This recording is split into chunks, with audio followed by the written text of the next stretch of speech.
Okay, a question that I get from a ton of you is, where do I start if I want to start a podcast? And I love when answers are simpler than we expect them to be. So I want to tell you about a resource that's changed the game for us with our podcast, and that is Spotify for podcasters.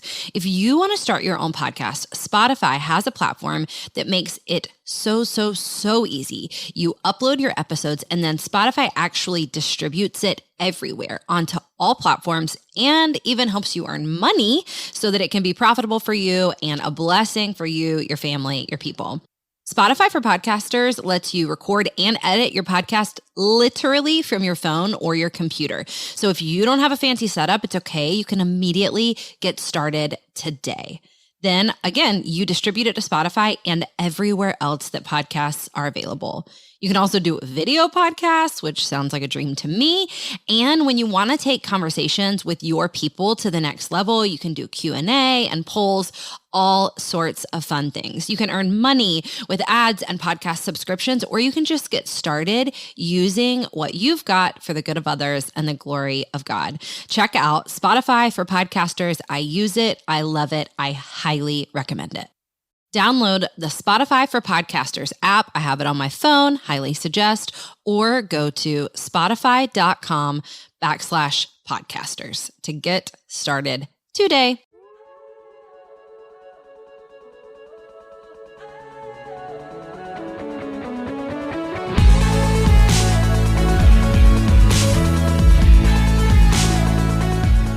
Hey friends, you're listening to the Go and Tell Gals podcast, and I'm your host, Jess Conlon.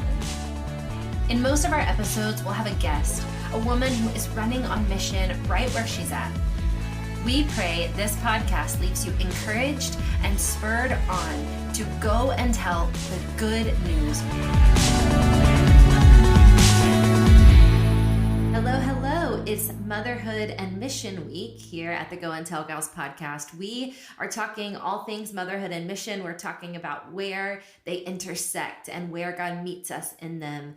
And we are talking to all different types of mothers, physical mothers, spiritual mothers. And today we have my friend Chalice, who is a foster mom and an adoptive mom. And she is wild and she is wonderful. And I have the privilege of getting to walk alongside of her. And so just excited for you to hear about her interesting, unique challenges and how God is meeting her in them. You'll be blessed.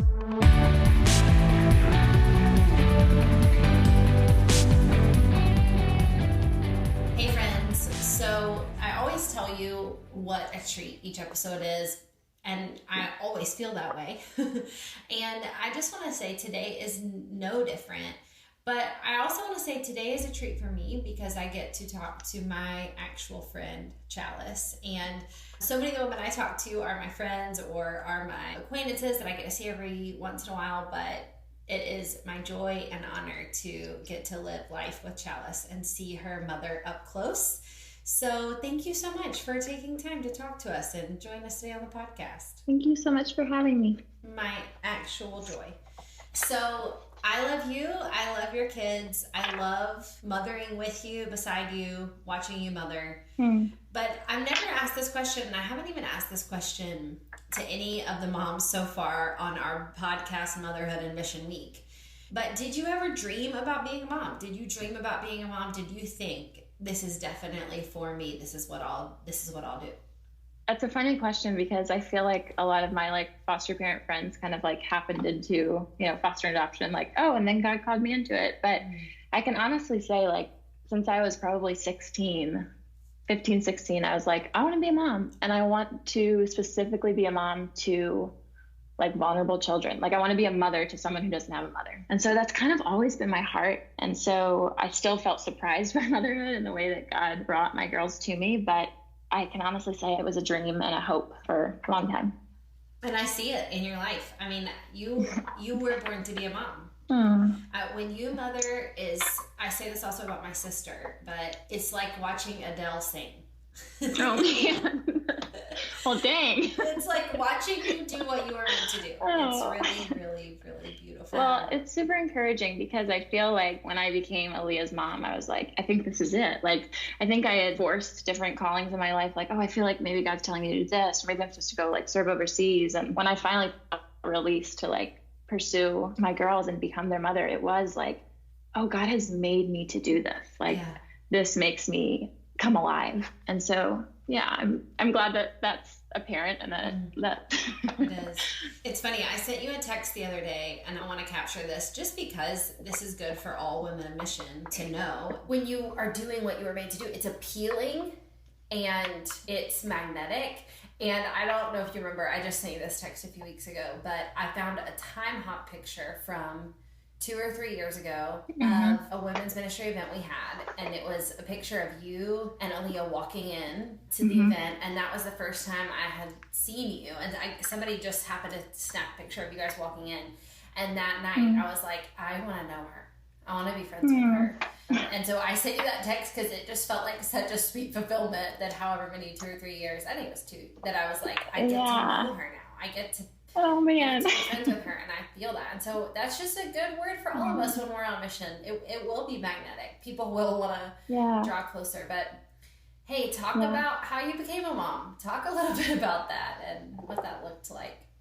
I have 2 little girls. Aaliyah is 9 and Mila is 4, almost 5, going on 16. And as you know very well. Yes.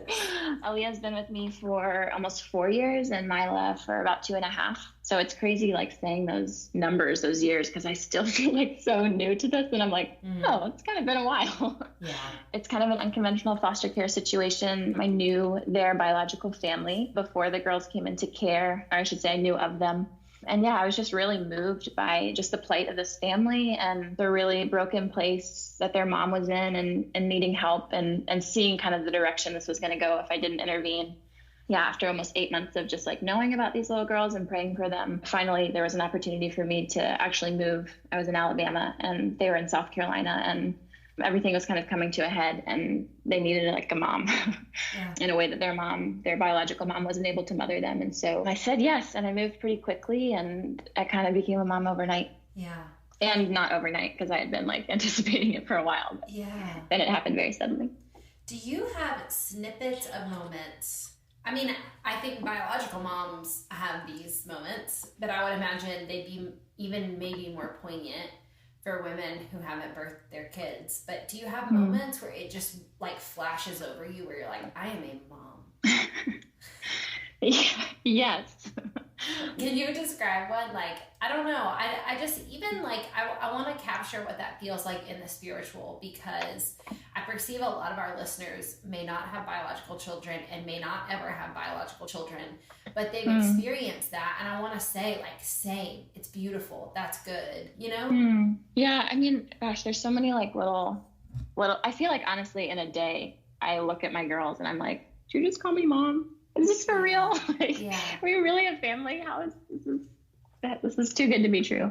But I think it like hits me the most sometimes when I'm with Aaliyah and I hear her from a distance, like saying, my mom said, or my mom's over there. I think just the weight of it all, because we do walk really closely with their biological mom. She's really dear to us and she's very involved in our lives. And so just the honor of like, I get to be a mom also, not I come in and now I'm the mom. But yeah, I think the weight of those moments where you just see like, wow, God has chosen to like form this unconventional family and give me the role of motherhood in a physical sense, but also really in a spiritual sense over these little girls and nurturing them and caring for them and providing for them. So I feel like it just hits me all the time. Also because I had like dreamt for so long of being a mother. And it was just kind of this far off like prayer, like, God, would you actually bring this to fruition? Like, would you actually allow me to walk with especially like daughters who need to be mothered? And I mean, for years and years and years, it was just like this far off dream. And then like, we'll be eating dinner and I'm like looking across the table at my children, like, here they are.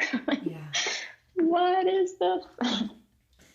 Okay. So what have been the hardest parts about fostering, about this current season, in it, through it?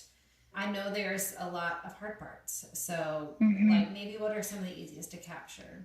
So I think just kind of an easy one for me to go to and kind of acknowledge is just as a single foster mom, just knowing like the scope of my needs as a mother and my girls' needs with their trauma history and all sorts of other things at play is just, I can't do this alone. And this like idol of independence that I have, like I still fight that. Like I want to be able to do it alone. And so that's been hard, but it's been so kind of the Lord to like break that down in me and to show me like, I actually made a body that you're a part of, my family, and I want your belonging to them to become even greater. And so I'm going to require you to need them. And kind of going back to what's hard is just knowing, like, I know all moms feel this to a degree, but sometimes it feels like exacerbated in my life. And that like my girls' stories, like what they're carrying is so much more than I could ever tend to with my like love and tenderness. Like they need a savior. They need a God who can bring healing that I cannot. And so yeah, just walking that line of being there for them, but knowing ultimately you got to go to Jesus with that baby. Like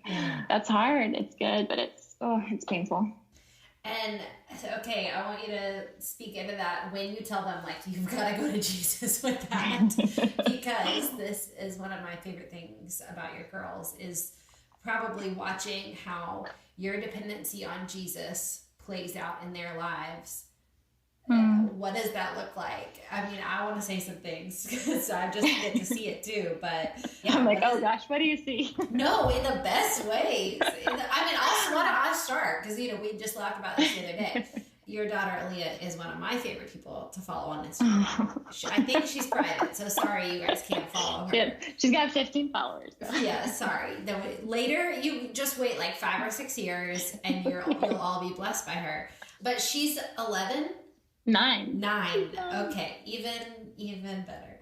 She's 9, and she straight up preaches on Instagram. The other day we were at my house and I said, "Hey girl, what's God teaching you lately?" Now, I wouldn't ask most 9-year-olds that, to be totally honest. Like I have a 9-year-old and I wouldn't ask him that. But I 100% knew I could ask her that and that she would have an answer. And just super casually, without taking a breath, she said, "He's telling me I need to preach." I was like, you are absolutely right. But I see that as such a direct correlation to you letting her experience your dependency on him. Her seeing you go to him and need him and seeing him be enough and seeing him be more than enough, that she sees like, I get to do the same. It's just really beautiful. So, I mean, are there other ways that you've seen that come out? Thank you. That's so humbling and encouraging.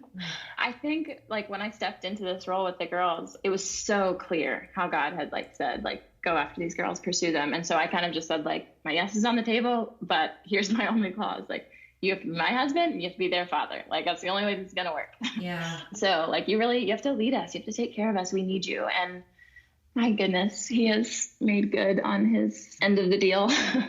And so, yeah, I think with my girls a lot, I'm very honest with them. I have my limits, but you have a very real father who wants to walk so closely with you. And so like with Aaliyah, for example, I'll like literally send her out the door and be like, go talk to God about that. Like, I can't, you got to leave. Go on a walk, ask him what he thinks about that. And, in different ways, I really do encourage them. Like if they're coming to me for something, I feel like, well, have you talked to God about it? Like, have you asked him what he thinks about that, or what his heart is for that? And just to watch them press into that, and then to be like, she'll come back and be like, yeah, God told me like he's my protector. It's no big deal. Like I'm going to be okay. And just watching my girls learn to like hear from God, man, it's increased my faith so much. It's like, oh, it's so much more simple for them. Like they go sit with God for a few minutes and they're like, yeah, we're good. I'm going to be okay. Yeah. But yeah, I think just pushing them towards like, he's your actual dad. He's not like a dad. Like he's your father. You have full access to him, just like you would if mommy was married, even more so. Okay. What's been great about becoming their mom, about fostering, adoption, the entire process, or what's great about it right now?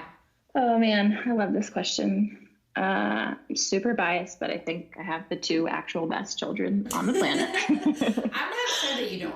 I'm going to be honest with you. They definitely give me a run for my money sometimes, but they're just dear. They're really, really incredible girls.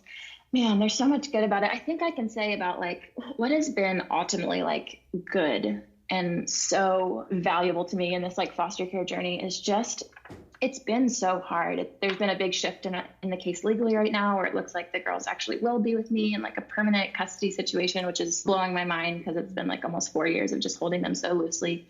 But I think that's the very thing, is it's like holding them loosely, living each day with them. I feel like we have lived so much of our lives together, knowing that it's fleeting, knowing that they could leave and this could change very drastically. And our days together have, the prognosis from like the courts has been that it's like very limited and our time's almost up. And so that's been like excruciating at times, but like the good of that is just like learning to live in the day to day and just treasuring them, living like every day is your last. That's a real thing. I certainly don't like do it perfectly, but it's funny because as we come into like this like permanency of them like coming into my custody, there's almost this part of me that's like, oh man, like, God, I want to keep living like this. Like, I want to keep living like this is just like a sacred time, you know? Anyway, that's more of like a serious answer, but I mean, there's so much fun. There's so much good. I always wanted to be a mom to little girls, and they're just like a blast. But yeah, just in the more like sacred space of living every day together, like it's this gift of like, we get to be a family today, and then we get to trust Jesus for tomorrow, you know? Yeah, that's a good word.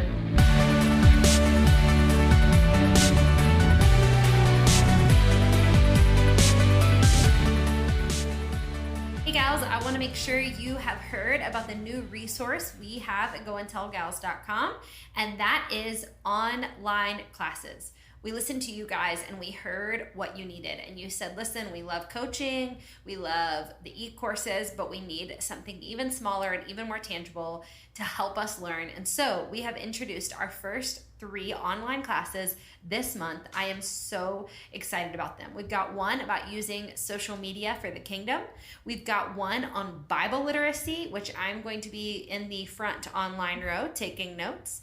And we've got one about bringing peace home with my friend Kanisha. So make sure you have checked out those online classes. They're just $15, and it's a 1-hour class that you get to attend live. And if you can't make it live, you can watch the recording, and then you can watch the recording and get those resources as long as there is an internet.